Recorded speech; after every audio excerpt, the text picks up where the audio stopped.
big data and AI to improve sales. Okay. So this is a very short debrief because it's only 15 minutes. So if we have anything we can discuss, we can do it later after this section. Okay. So this is some case study here. So I'm Rosalind Ding Shen. I'm also a professor from the Suzhou University in Taiwan, and also the chairman of Meta Towards World. And also we have the Meta Towards Innovation here in Indonesia. It's a very new company. We just started the company about for 4 months. Okay. And also just nearby, there's Taman Anggrek. Is it Taman Anggrek Mall? So in Taman Anggrek Mall there's Mango Alive. Anybody here heard about the Mango Alive? No, okay, so you should go. Okay, there's a very big exhibition now, just nearby about 10 minutes. Okay. Yeah, so now we're talking about the definition of big data and AI and the source of data, and we give some methods, okay, you can try to do, and we give some conclusion here. So now how is the big data? I think is the definition quite the same. So it's the technology of collecting, storing, and analyzing vast amounts of data. Indeed, all the company or the different stores, you produce many data every day. But indeed, all the data just go away. We don't know how to use it, right? We don't know how to transfer all this data into the real business. And also, your AI now is very important, right? So technology that stimulates human intelligence in machines. I just try to ask you, do you use ChatGPT? Anyone here use ChatGPT? Only a few? Okay. Do you use it every day? Use ChatGPT every day? No. Okay. Do you use pay for $20 1 month? No, you only use the free edition, right? So you must pay for that. Huh? You pay for $20, you at least you will save about $100, $1,000 each month. Okay, so you can try to do it.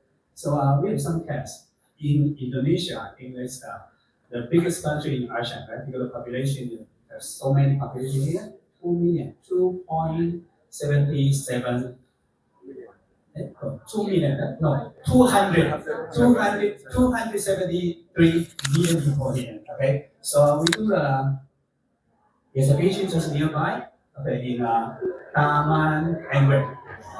Okay, so when the first day, I see so many people come here to see the exhibition. I'm so excited because population, the amount of population means business. Okay, means how many things you can do. So for those people, there's quite a long queue over there. Everyone come here not only for exhibition. We also can use those data to serve them for other things. If you come up with a family, with a family product, if you come with a student, with some student product there. So how to transfer all the data into business is very, very important. Okay. So anyway, there's a Mango, we're talking about Mango. So we use exhibition. Exhibition is not only for exhibition himself. We want to use exhibition to collect all the data. Data is most important. Okay. So if you go, then you can see something over there, and you go, and of course, finally, when it comes out from the exhibition, it's merchandise. Okay. So merchandise is only the one thing.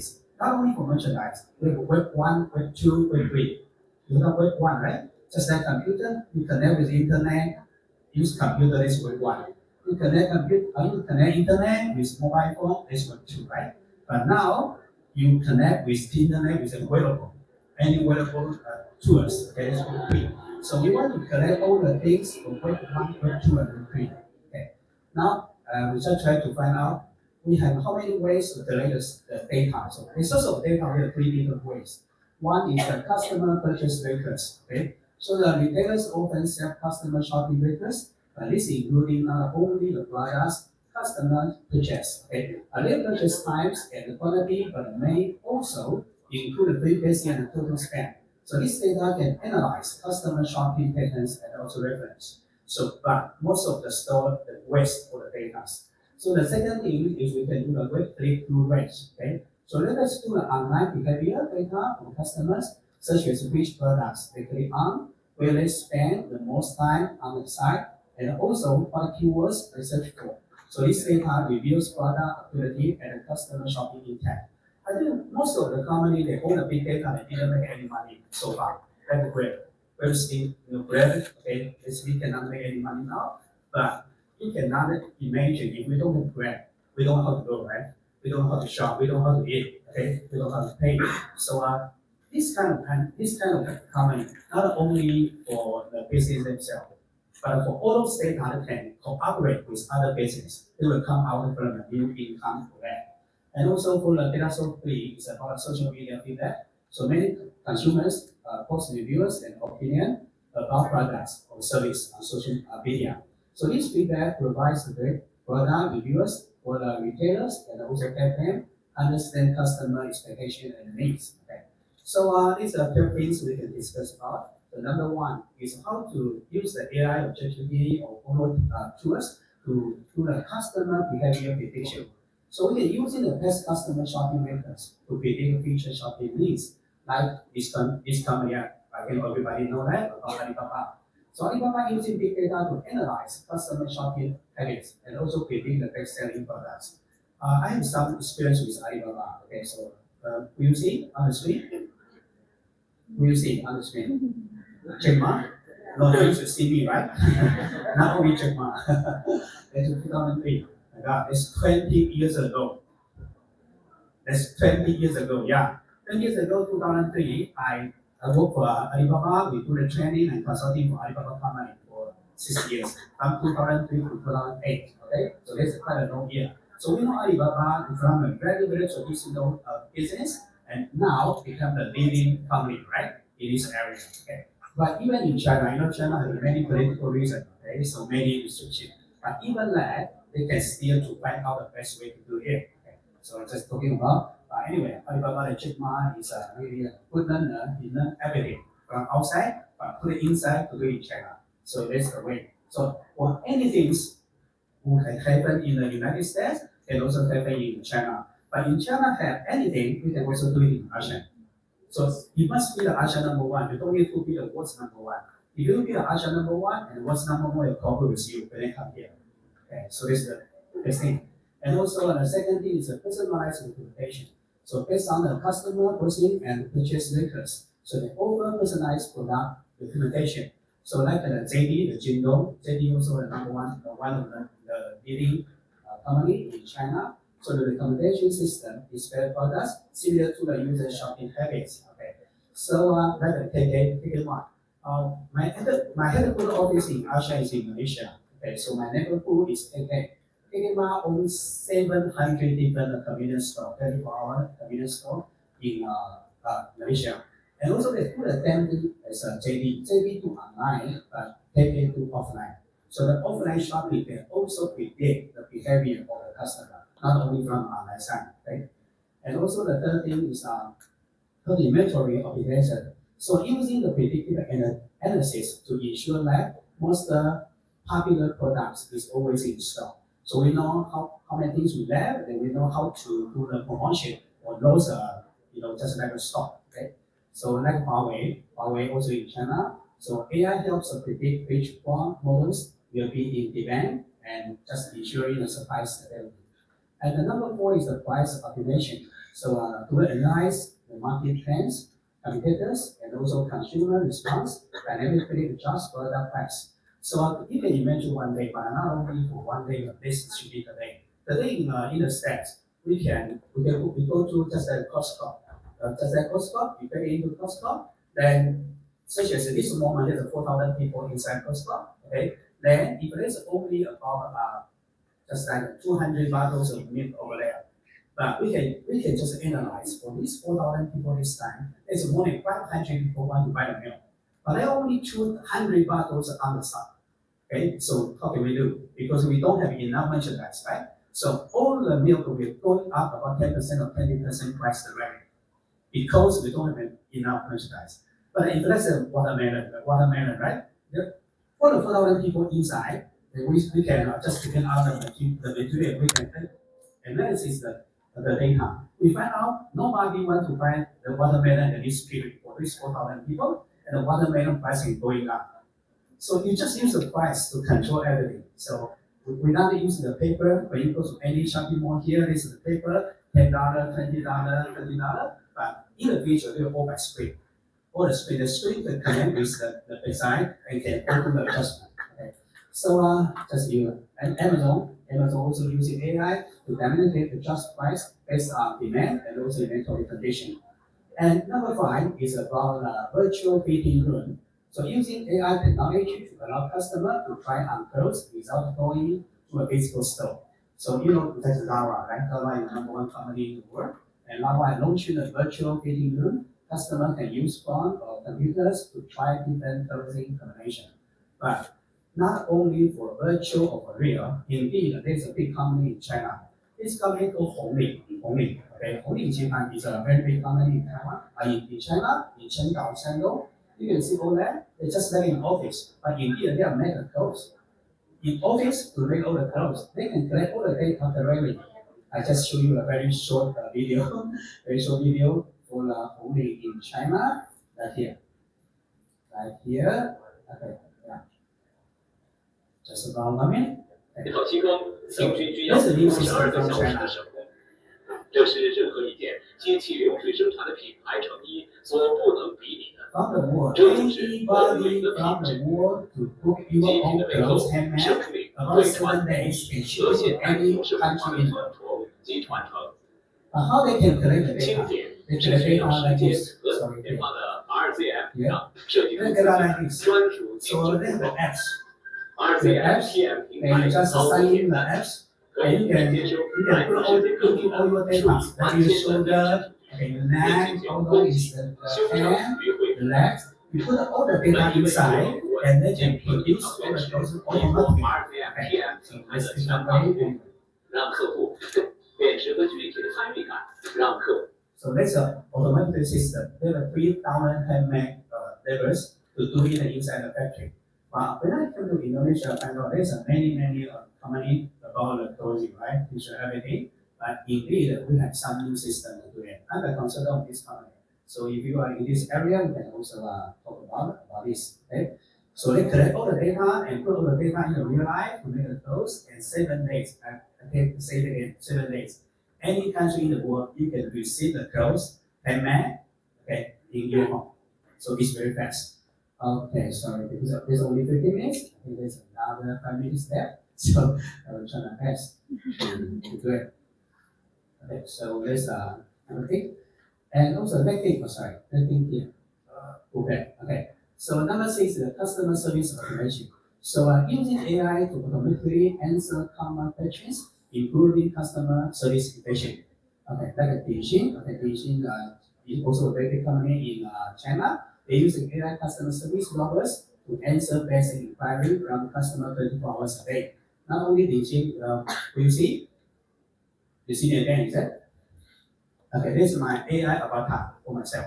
Okay, yeah. So indeed, I don't need to be online. My avatar can speak for me for 24 hours per day. Yeah. Like this. Anyway, this is Mandarin. This is Mandarin. So this is my avatar. This is not me. This is my avatar. Okay. So anyway, there's another avatar here. There's another avatar for myself. So I just collect all my data from my voice, right, and also the data from my body. Then I can put into any language inside. I can only speak for Mandarin language, right? But I didn't know the Indonesian language, no problem, because they collect my voice already. So when I put into the Chinese word, and also they can translation into the Indonesian language directly. So you can see from me, but even you see me, I can speak. I can speak in the Indonesian language, I can speak in Malaysian language, any language I can speak, because they collect my voice data already. Yeah, and also for this system we can answer any customer question 24 hours a night. And also I sell anything here, they can also sign up, they can also buy any merchandise, okay, from the web system directly. So we don't need to have any people to online to observe for all those things. Okay? So this is also the system we have. And number 7 is an intelligent search engine. So using AI technology to understand the consumer search intention and providing more accurate product suggestions, like the Note 10. Okay, this is from Korea. And so using an AI search engine, when consumers search for products, they can provide suggestions based on their purchase history. And also the number 8 is the customer traffic prediction. So by analyzing this data, predicting the peak traffic periods of the stores, so which helps in personal scheduling and operational optimization. Okay. So next Starbucks. Okay. So start using the big data to predict which time period have the highest customer traffic in the store to ensure service quality. And also the number 9 is a precision marketing position. So through analyzing the consumer data, so marketing activities are targeted at specialty consumer groups. And also such as Coca-Cola, they're using the big data analysis to making the activities targeted at special and groups and regions. And number 10 is about product placement automation. So based on the consumer's shopping habit and the store traffic, determine the display location for products like the couple. So couple using AI analysis to determine which product should be placed in which location in the store to attract more customers. Number 11 is quite important in this area, especially like in about Cambodia or something. Okay, yeah, no, sorry again, it's time? Time is up. Oh, okay, so I don't want to continue, maybe we have some time later. Okay, you just see this and this and this is the topic. Thank you very much. Thank you. Big applause for Dr. So now let's have another session with Pak Joseph Luther Simba, who will discuss about the consumer experience using the AI. So without further ado, Pak Joseph, please go ahead. Okay, thank you. We will have a discussion later after Pak Joseph.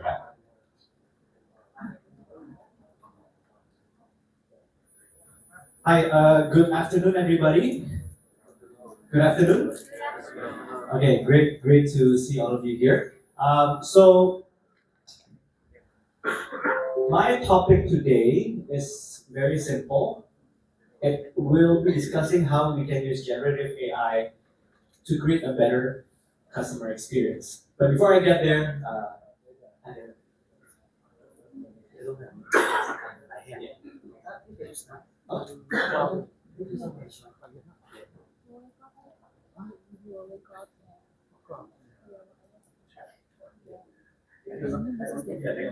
thank you so much. Ini namanya nggak siap. Okay, there you go. So a little bit of introduction about myself. My name is Joseph. I'm the CEO and co-founder of Mimin. So what we do at Mimin is we create chat journeys for more than 50,000 businesses in 3 different countries. In Indonesia, we're open over 20 provinces and over 50 cities. We are helping businesses in 8 of those different industries. And we're actually part of Saling Group as well. So we've been able to help them internally to digitize and also create their own chat journey. But I'm not here to talk about Mimin. I'm here to talk about this, right? So it's, again, using chat generative AI to create a better customer experience. I'll break down my talk to 3 different aspects. Using chat, using generative AI to create a better customer experience. So let's start from the first one, using chat. Can I know who is a baby boomer here?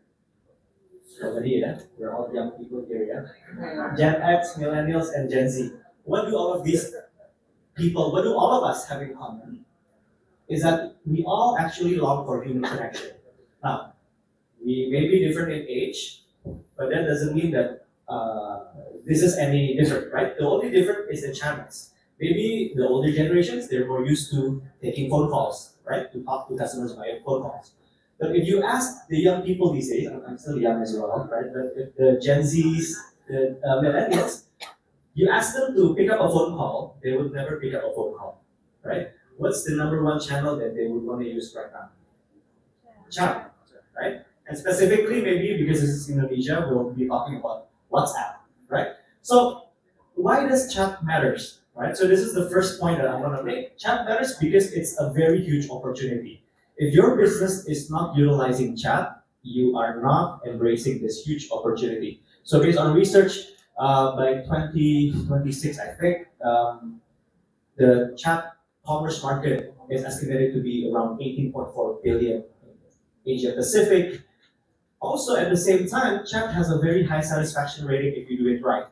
Right? Based on surveys, if your customers can engage with you through chat, they almost 75% of them, almost 3/4 of them, are very satisfied with you. It will also help with conversion rate, right? Because For example, we go to a marketplace, you want to buy something, the first thing you would do is, ada stoknya kan? Do you have this stock or not, right? And being able to talk to people helps with the conversion rate. And finally, not only that, we found that there's actually a high demand for real-time assistance, right? So again, I want to argue that if your business is not in chat right now, you're missing large opportunities. At the same time, chat comes with its own problems. The first problem is that chat is very unstructured. If you leave it to just regular AI, it will be very difficult for them to be able to determine what you're chatting about, right? So for example, if in Bahasa, right, whenever we say gua, we don't type GUA. What do we type? GW. Or maybe some people would just type G, right? All of those things, right? Which leads to high development rate and high opportunity cost if you have to develop your own language model and your own LLMs. The second one is that chat comes with very high expectations. If I chat your business and then you don't reply me almost immediately, I would be complaining, right? That's the problem with chat. The third one, it comes with cost and scalability. If your business is very active in chat, you have to think about how many agents you have to provide to be able to cater to all of those inquiries by chat. And finally, let's be honest, chat is such an underutilized tool at the moment. If you talk about social media or email, there's plenty of tools out there. But if you're talking about how you can utilize chat properly, it's very limited. So that brings me to my second point. That's why all of these problems can actually be solved if we use generative AI.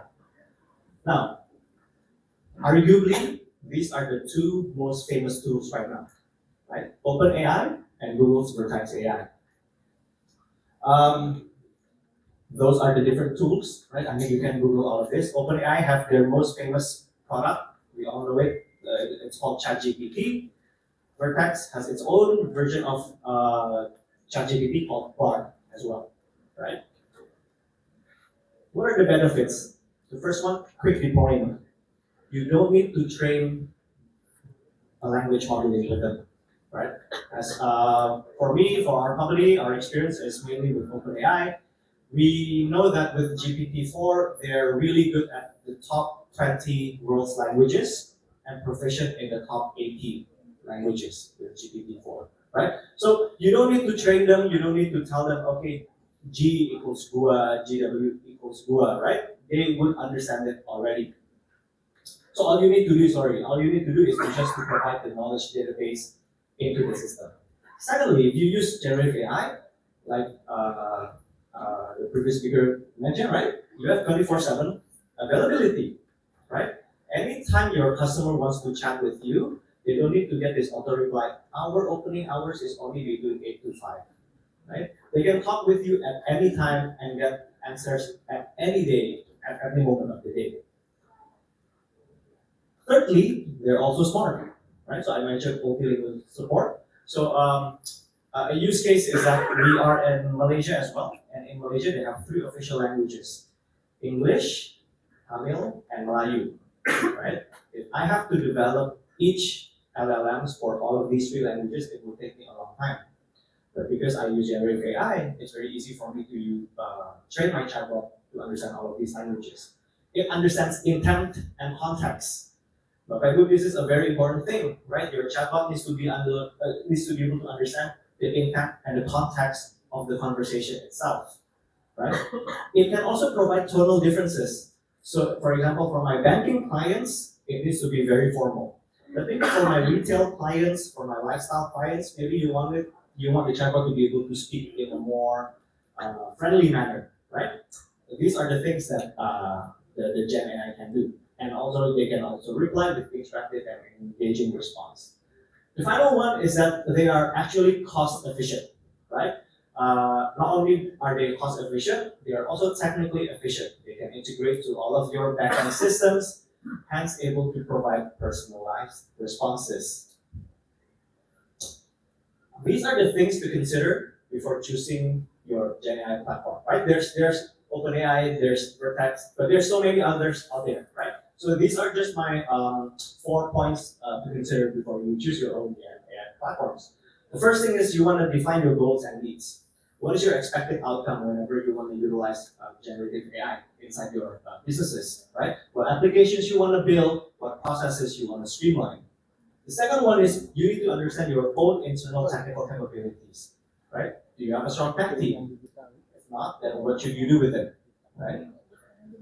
The third one is think scalability and integrations, right? Do you need this chatbot or do you need this tool to be able to integrate to third-party applications?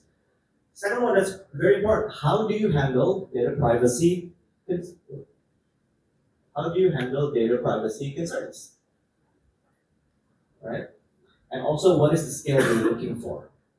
The last one is analyze the cost and benefits because each of those platforms have different pricing, have different models. So these are the 4 things that I think you need to consider before choosing your own platform.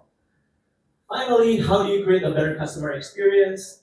Just quickly, these are the 3 things. Have a user-centric design, make sure you have a seamless integration and transition into, and also make sure you keep adding your knowledge into your own chatbot, right? There's different use case in the automotive industry, financial services, also definitely retail, but time's up, and then maybe we can talk about it more later. Last thing I would just say is, this is the last thing I would just say is, using chat and generative AI, this is what you can build. You can build a personalized interaction to each individual customers, but in scale and mass. Thank you very much. Thank you. It's interesting to talk about the tech and also to talk about the data and AI, right? It's very newness right now about that kind of topics, right? And also, sometimes it's hard to understand how to implement that, right? I believe some of you already have some questions. So if you have some questions, please raise your hand and the team will come. If somebody can use microphone. Ya Pak, silakan mungkin nama dan Okay. My name is Teddy from Sensormatic. Thank you for the presentation. We understand that the AI will be probably a future weapon for the retail industry. My question is, we understand that all the digital data which creates big data can process with AI and serve as information. How about offline data, not in the digital world? How can you grab that offline data to be enriched? So your question will be to Dr. Lin or to Dr. Lin? You go ahead, Dr. Lin. Okay, I just want to make sure I understand what you're talking about. So you mean how to collect the data from the real world, not only from the digital world, is that? Yes, in the offline world. Okay, I think for the past history, when I'm 59 years old now, 59. So when I'm 9 years old, it's been a half century ago. Okay, what do? We only learn everything by pen, right? We write down everything, and when you go to the very small store, and the boss in the store is just like your neighborhood, right? So he knows how many things you buy. Even he knows how much money you owe to him, right? You don't pay money to him, but something like that. Everything by paper. But now, even many different things to do it. Okay, even you are doing it offline, just like the apps. Even many different apps from the mobile phone. So you just use any kind of apps, you can collect all the data over there. And also, you must have every customer to sign as a member in your store, any kind. Okay, not just only for this exhibition here. It comes exhibition, you must put in all every material here. Then you use a QR code, right? So you can do anything just the same as the other company do in your even in your small store over there. So even a shopping, or even also a small convenience store, anything like in Taiwan. In Taiwan, you go to the 7-Eleven, you go to Family Mart. First word, they say, well, what's your mobile phone number? Yeah. They say, what's your mobile phone number? Because you offer your mobile phone number before, they can understand how many things you buy. So you just try to start it. use any other way, any way to do it to collect the first data, then you will go step by step, and then many data will come out. Okay. Thank you for that. We can talk in later. Okay. Thank you. Thank you, Dr. Wei. Any other question? If you have one question, please. There are two speakers, great two speakers here that can answer your concern about AI, about data, about chat, about anything. Yes.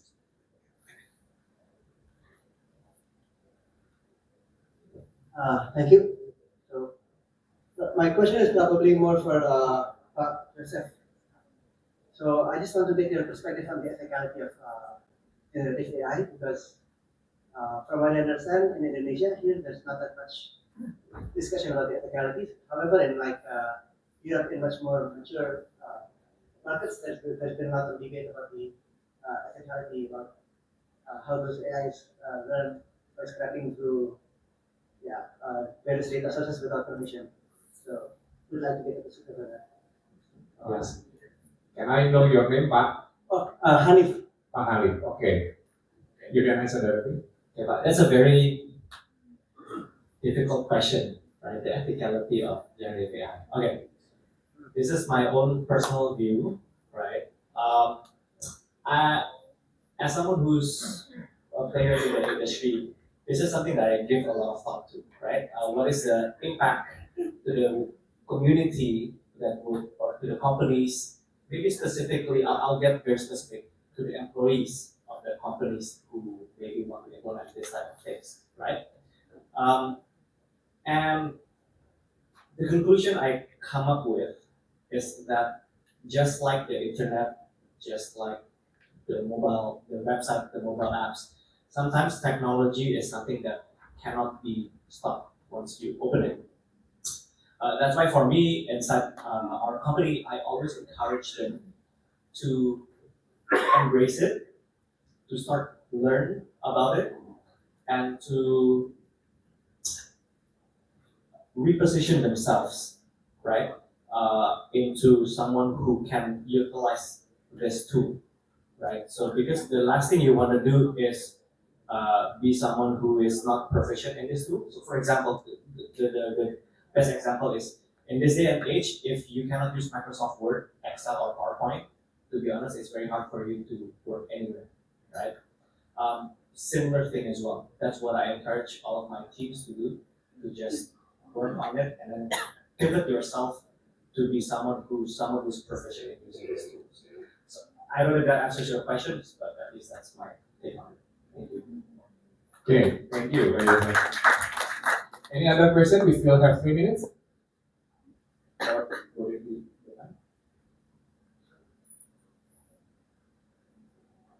Assalamualaikum warahmatullahi wabarakatuh. Selamat siang, salam sejahtera. Maaf, saya pakai bahasa Indonesia aja, boleh? Terkait dengan create the personalized interaction to each individual customer and needs, seberapa aman kita menyimpan data? Contoh di dalam Google Drive atau di Outlook atau ada lagi yang satu itu. Dengan maraknya banyak hacker-hacker yang notabene itu secara IT and cybercrime-nya aja belum ketemu formulanya. Bagaimana untuk mensiasati itu? Terima kasih. Wassalamualaikum warahmatullahi wabarakatuh. Ibu pertanyaannya untuk Dr. Win atau ke? Okay, so Dr. Win,